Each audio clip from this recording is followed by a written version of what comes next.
Hey, I'm Mike Baccarella, and today we're going to take a look at this Tal Farlow line that contains a couple essential elements that you absolutely need to have in your playing. Let's take a look.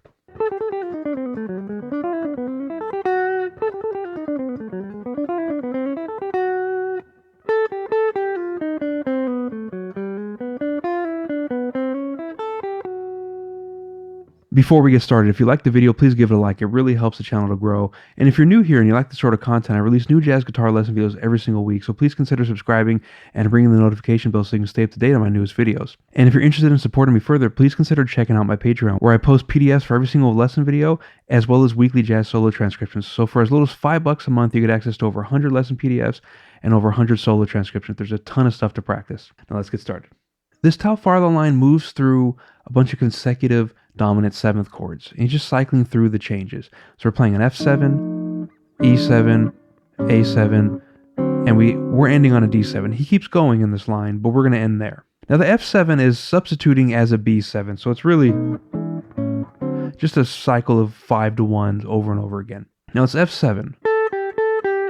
So we're starting on A, G, F, E flat, D, C, and we resolve down to B, to the E7. Now there's absolutely nothing crazy going on with There's No Choice. It's just F Mixolydian. But what it does illustrate is how Tal Farlow viewed the fretboard. Instead of viewing it in positions, he viewed it as a kind of continuous motion in a direction, because he had very large hands. And so for him to switch positions was very simple because his hands could reach so far. So he's starting here and moving backwards, and he would do that quite a bit in his playing. Now in this situation, he was resolving to an E7. Typically, an F7 would want to resolve to B flat 7. So if we were resolving to B flat 7, we could play the line as is, and just go down to B flat. Now notice we're covering quite a bit of range of the guitar. We're going from the 10th fret to the 3rd fret, so you can see how he kind of traversed the neck this way.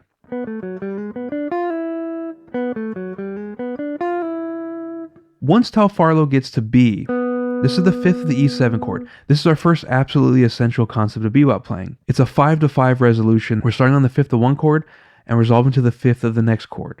And this is something that is used all the time in bebop playing. So he plays the 5th, B, down to the 4th, which is A, and he goes F sharp, G, G sharp, climbs up to the 3rd, kind of an enclosure there, and then from there he goes up a diminished 7th arpeggio,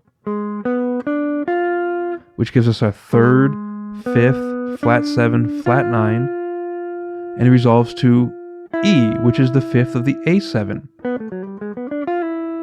So we're going from the 5th of the E7 and resolving to the 5th of the A7. And this would work if you were resolving to any A from any E7. A minor, A7, A major, doesn't matter. We're resolving to the 5th. And this is something that you can play with and cover the entire neck with.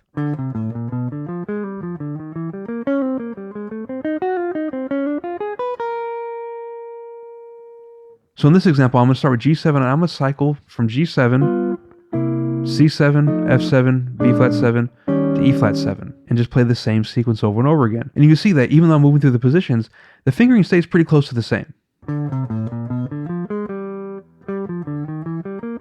Those are the same. That's the same, I just have to adjust for the string tuning change.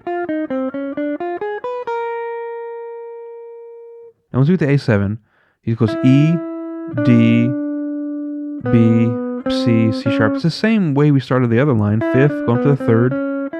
He goes up to the 5th again. But instead of going up the arpeggio, that would create the cycle, he resolves to the 3rd of the next chord. So we go from 3rd, 5th, root, flat 7, and we land on F sharp, which is our 3rd of our D7. Now, while he doesn't play it exactly as is, I figured this would be a good time to talk about a 3rd to 3rd resolution. So let's go back to E7 real quick. So if I start on G sharp, which is my 3rd, and play this sequence, I land on C sharp, which gives me the 3rd of my next dominant, which is E7 to A7. So this is a very similar sequence. We're just starting on our 3rd. 3, 5, flat 7, flat 9, so same diminished arpeggio. E, D, B, C, C sharp. And that takes us to our third of our next chord. Now this is another absolutely essential pattern to get under your fingers. I can't tell you how often I use this when I'm playing through tunes. Whenever I have quick moving changes, I will use these little fragments all the time. And we could take that through our sequence we had earlier.